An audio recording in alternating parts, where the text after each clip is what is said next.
Nous sommes sur ce plateau avec M. Cyprien Waichi. Bonsoir et bienvenue. Bonsoir. Je vous reçois sous votre casquette d'analyste politique pour parler d'un dossier judiciaire. Vous avez entendu mon introduction, c'est surtout le dossier Bukanga Lonzo. La semaine a commencé avec cela depuis le 20 mai. L'ancien Premier ministre a été condamné à 10 années de travaux forcés, mêlé aussi à une confiscation de ses biens. Selon nos informations, il n'est pas encore en état d'arrestation, mais cela pourrait intervenir à tout moment dans les prochains jours, dans les prochaines heures. Vous êtes là sous votre casquette d'analyste politique pour nous dire ce que vous avez constaté de votre côté. Une petite rectification, je suis votre confrère, hein. Okay. Je suis le fondateur de l'ASBL, les Amis de Waichi de Belgique. Je viens ici pour parler aussi de cas Matata Ponyo, mais je suis un chercheur indépendant. Et là, je vais porter ma casquette d'un des premiers étudiants de l'IDPS. Je suis... Je vois le Monieré. Le Monieré bien est en là. place. Promotion 82. Ok. On est les premiers étudiants de l'IDPS. C'est sur ce ton-là que je vais parler et m'adresser au président de la République démocratique du Congo. Et à notre époque, quand on était étudiant, on avait un slogan. Quand l'IDPS tonne, le monde tremble. Aujourd'hui, quand l'IDPS tonne, on crie au voleur. Et ça, on doit changer. On crie au voleur. Oui, on crie au voleur. On crie à l'incompétence. Maintenant, c'est la mauvaise éducation qui chasse la bonne éducation quand nous, on était là. C'est pourquoi, moi-même, je viens d'écrire d'abord une lettre avant le prononcé de Matata Ponyo à son Excellence, Monsieur le Président de la République. La lettre est là pour suspendre tout ce qui se passe maintenant. Le pays est en guerre. Le pays est en guerre. On demande d'élever l'immunité parlementaire du sénateur à vie. Ça ne va pas. Nous avons besoin de l'unité et de la cohésion. C'est en cours, hein, je crois que ça va se passer dans quelques minutes. minutes. Oui, tout ce qu'on fait là, j'écris à son Excellence, Monsieur le Président de la République, demande de suspension de l'affaire concernant les sénateurs à vie. Ça ne sert à rien. Ça ne sert à rien. Nous avons besoin d'être unis pour combattre l'ennemi. Ça fait plus de 30 ans, mes chers amis, que la République démocratique du Congo subit l'agression, la déstabilisation téléguidée par l'étranger et en particulier par les Rwandais. Nous devons nous préparer contre les Rwandais. Notre ennemi, c'est les Rwandais. Les Rwandais nous divisent pour que nous soyons faibles. Par exemple, le procès de M. Matata Ponyo, moi, j'avais fait un reportage en 2014 sur Bukanga Lonzo. On a jugé Matata Ponyo sur la méjection, mais on n'a pas tenu compte de la réalité du terrain. Bukanga Lonzo a existé. J'ai les reportages, j'ai les images. A existé ou a fait semblant d'exister? Pas semblant d'exister. Non, j'ai les reportages. C'est des amis de Waichi de Belgique. Quand on parle, nous, on parle avec un soubassement. J'ai fait les reportages. Et ceux qui ont saboté Bukanga Lonzo, c'est ce que je demande, qu'il y ait aussi un deuxième procès. Bukanga Lonzo a existé. Et ceux qui ont saboté Bukanga Lonzo, en premier lieu, les chefs coutumiers. On a fait la première récolte. On a vendu les maïs. Les Quinois ont mangé les maïs de Bukanga Lonzo. J'ai les images. Un autre jour, je vous présenterai les images. On n'avait pas payé les mungwa des chefs coutumiers. Quand Sami Badibanga est venu à la primature, il a fait quelques mois, il n'a pas eu le temps de régler ses problèmes. Bruno Tshibala est venu. Ils n'ont pas payé la deuxième et la troisième récolte Ah, mon cher ami, c'était le chaos. On a vendu les tracteurs de Bukangalonzo. Il y avait... Qui a vendu? Il faut faire une enquête. Je ne peux pas citer les noms ici. Je me souviens, le Premier ministre Ibou Kamba est allé sur place, il a trouvé des épaves, des tracteurs, et même les avions là, censés jeter les engrais, pratiquement... Oui. Maintenant, on condamne Matata Pogno de rembourser la totalité du projet. Bon, moi, je suis un ancien de l'ISC parce que je suis un des premiers étudiants de l'ISC. J'ai même mon diplôme de 82. Pour vous dire que je suis parmi les premiers étudiants de l'IDPS et je parle à ce sens-là. Et Matata Pogno ne nous empêche pas, par exemple, de mettre de l'ordre à l'IDPS. Il y a des capitaines dans un même bateau. Ça ne va pas.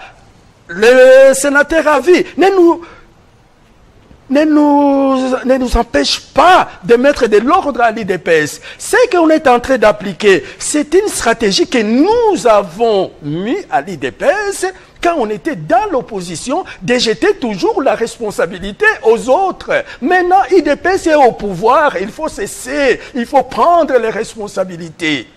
Et pour le moment, on profite de notre président. Il est né d'une bonne famille, il a une bonne éducation, il est entouré par des gens qui n'ont pas une bonne éducation. Quand ils sont avec le président de la République, ils montrent qu'ils vont faire ce que le président de la République leur dit de faire. Quand ils sont avec nous, maintenant, ce sont des démons. Et puis, une des erreurs du président de la République, pas une des erreurs, c'est-à-dire... J'ai l'impression que vous le ménagez un tout petit peu. Hein. Il est responsable il est le patron de tout, mais responsable de rien. Non. Non. C'est lui le chef. Oui. C'est lui le responsable. Les conseillers, il donne les conseils. Le dernier mot appartient au chef. Nous, on est des gens de l'IDPS, on dit la vérité. Mais, je vais vous dire quelque chose. Il interprète mal les consignes de notre mentor, Papa Etienne Tshisekedi. Papa Etienne Tshisekedi nous disait toujours, quand on était étudiant, j'ai nommé votre chef est là. Si vous avez des problèmes, ne venez pas chez moi. Il faut passer par votre chef, il vient m'exposer les problèmes, je lui dis ce qu'il doit faire et il les fait.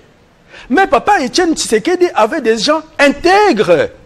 Quand il y a un problème, tu exposes, il va demander des conseils à Papa Etienne Tshisekedi. Et Papa Etienne Tshisekedi lui dit ce qu'il doit faire et il revient, il fait ce que Papa Etienne Tshisekedi a dit. Ce qui n'est pas le cas avec le président Félix Tshisekedi et il pratique cette méthode.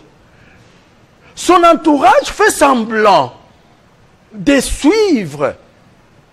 Mais les conseillers de notre président ne respectent pas ces principes.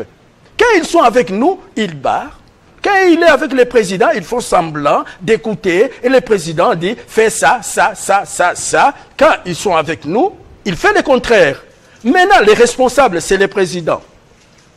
C'est ce que je viens de dire. Il faut maintenant, l'IDPS, quand nous on était là, étudiants à l'ISC, je suis parmi les premières camarades O, promotion 80.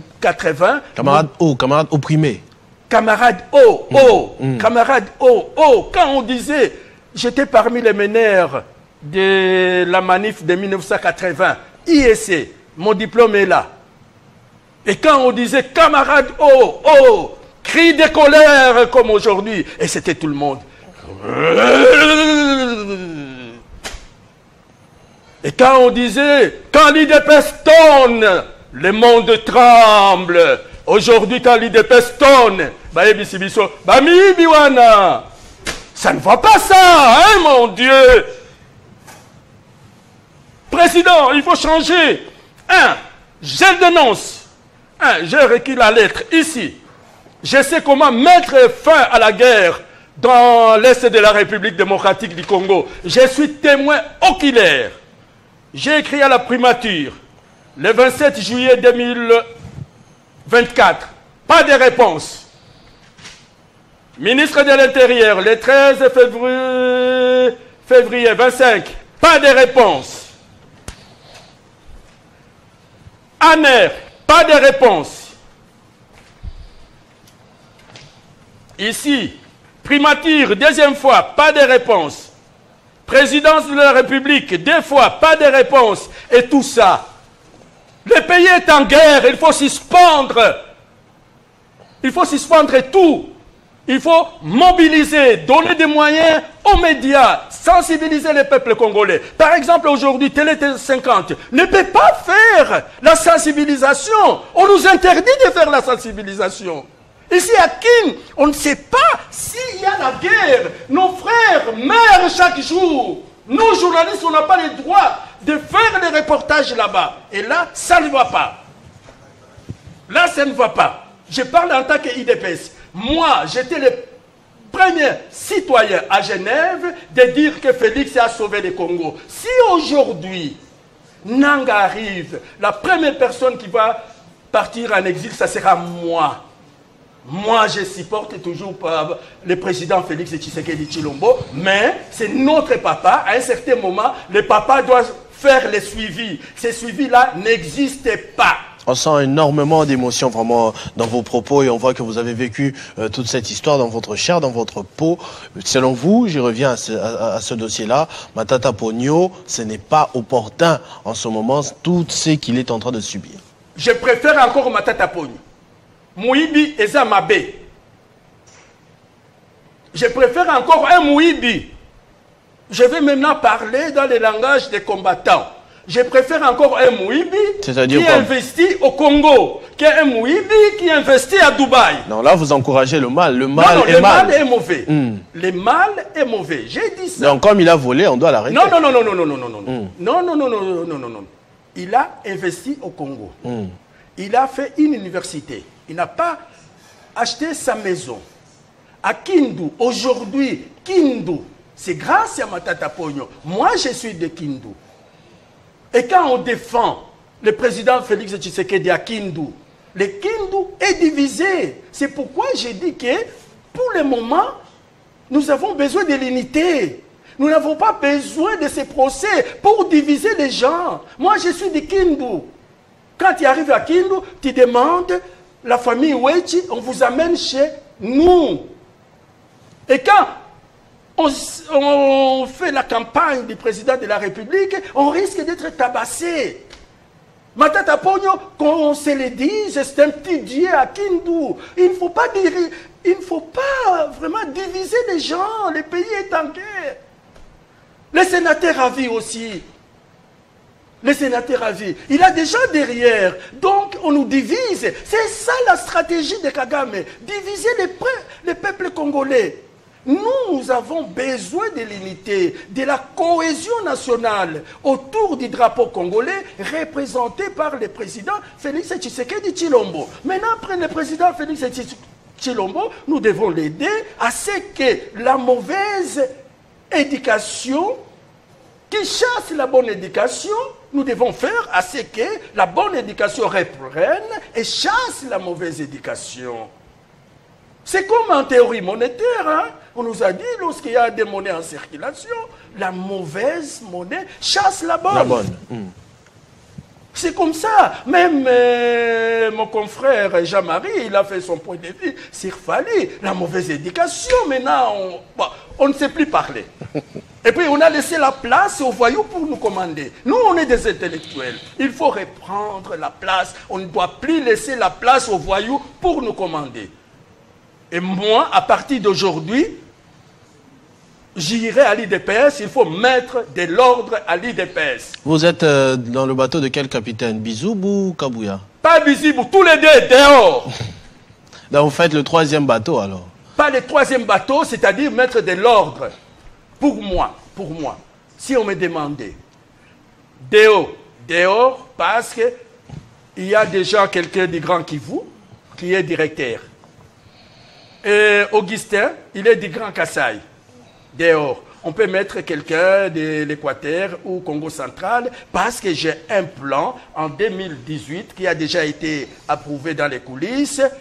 On va remettre les compteurs à zéro à 2028, donc il faut préparer la campagne. Merci beaucoup, monsieur Cyprien Wechi, pour votre analyse.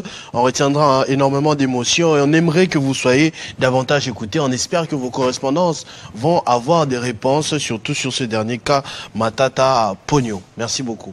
Merci.